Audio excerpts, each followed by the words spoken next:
Alright, today I'm going to show you how to actuate a cam gear that has an actuator. So this is off a K20Z3. This car is the best learning experience ever. I so want to drive this car off a cliff right now. So basically, I was looking on the service bulletins on how to actuate this to see if it's locked or not. If you get your actuator cam or the intake cam with the actuator, and if you grab it and if it's locked, which is fine, it should be locked. If it is spinning freely at all times, it's a bad VTC actuator. So it needs to be locked, and then the only way to unlock it is either by oil pressure, or since we're going to be bench testing it, is by air pressure. So I'm going to go ahead and show you how to do that. First thing you're going to need, obviously, the cam. Second, you're going to need a pick. You can get this at your local Harbor Freight. Electrical tape, same thing at Harbor Freight. You can get a little pneumatic gun from there. This gun will not come with this little piece. You can grab it from another nozzle that the Harbor Freight sells too. That's a little separate item. This is I think like $3 or $4, and then I got this nozzle, so I make sure I'm actually on the hole itself so I can actuate it. You don't have to need this necessarily. You can actually do this without that, but I just want to kind of force it in the hole so I can get that proper pressure that I'm trying to get. So I'll go ahead and show you how to do that right now. Oh, also, I forgot to mention, you're going to need some brake cleaner too, and a rag. Okay, so first step, you're going to spray the brake cleaner on the rag. And then right here on this area, this is where we're going to be adding air. On the bottom, right here, there's two of them. This is going to be your advance holes. And then the ones that are more closer towards the cam are going to be your retard holes. So when you want to retard the cam, you go up on the top, and then when you want to advance the cam, you would go right here on the bottoms. So we'll go ahead and clean that up nice and well with brake cleaner so we don't have the oil going all over the place. And keep in mind, when you are adding air to this, oil will be flying out. Here's our electrical tape. So we'll go ahead and do this piece right there.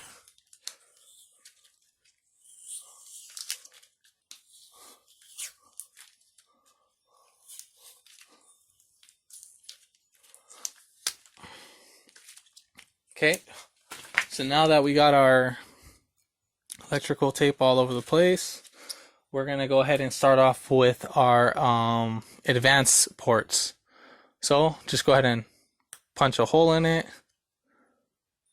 You only need to just do this on one side, and when you want to check on the intake side, then you'll go ahead and do that. And then get your air nozzle.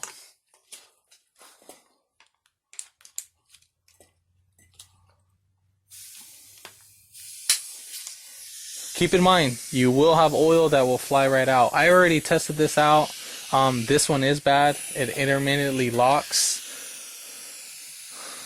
So we'll go ahead and hopefully it might fail on us on the process. So I'm going to hold the cam, and then I'm going to go ahead and add air. So as you see right there, and then you'll go ahead and see if it spins smoothly.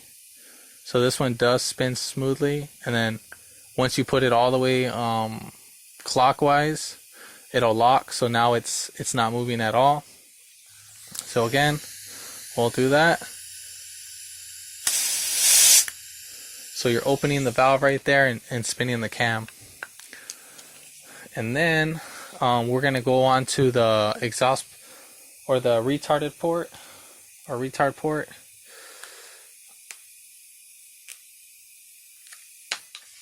And then we'll go ahead and add air right there. Well, let me actually open the valve first. Okay, so I'm going to go ahead and do that.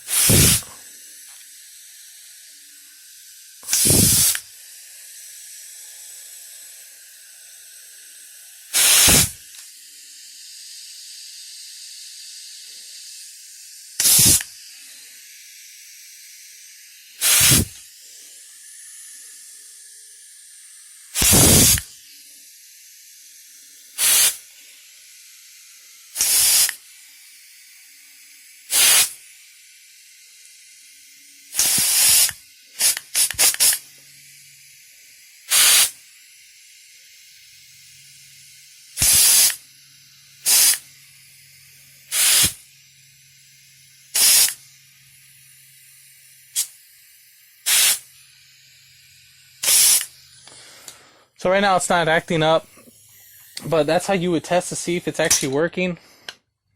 And when you install this back in the car, take off the electrical tape, obviously, clean up whatever residue it has, and then since the whole thing, this is all dried up, either lubricate it with oil or assembly lube, whatever. You're really not breaking this thing in as much, so you can just add the oil. It's just basically a R&R, or R&I, remove and install. So this guy, I'm going to go ahead and call my customer on and explain to her that this piece is bad. But right now it's not acting up. But in the beginning, it was acting up. So as I was adding air, it would open, but it would not move. After about probably 5 or 6 times of doing that, it actually started moving on its own, and it actually got a lot more better. And some debris did come out of this. They did a motor build on this, and obviously there was a lot of metal debris in it. I'll actually show you how the oil looks like too right now. So here's the oil, and then this is literally probably after 200 miles of the car running. Literally 200 miles. So you can see how quite dirty that it was. I dropped the oil pan and everything, so I put brand new oil in it. Clean out the oil pan, so there wasn't really that much left, unless only pretty much the oil pump and whatever through the oil journals. But for it to be brand new full synthetic oil, for it to get that dirty pretty fast, that's kind of hard to believe. I already changed it one time prior to that when I got the car in. But again, this guy probably got clogged during that process. I'm going to go ahead and replace this because I do not want to take this out. Alright, so if this video helped you out, comment below. If you have any questions regarding the way how this testing procedure was, let me know. If this was very helpful, again, let me know. Give it a thumbs up, and then hit that subscribe button down below so you can get more updated videos on, just in case of this learning experience car. It's just been a nightmare. It's just dealing with another mechanic's problem. Again, don't use ITM parts. Trust me, you will regret it probably about 5,000 miles down the road. Alright, thanks for watching.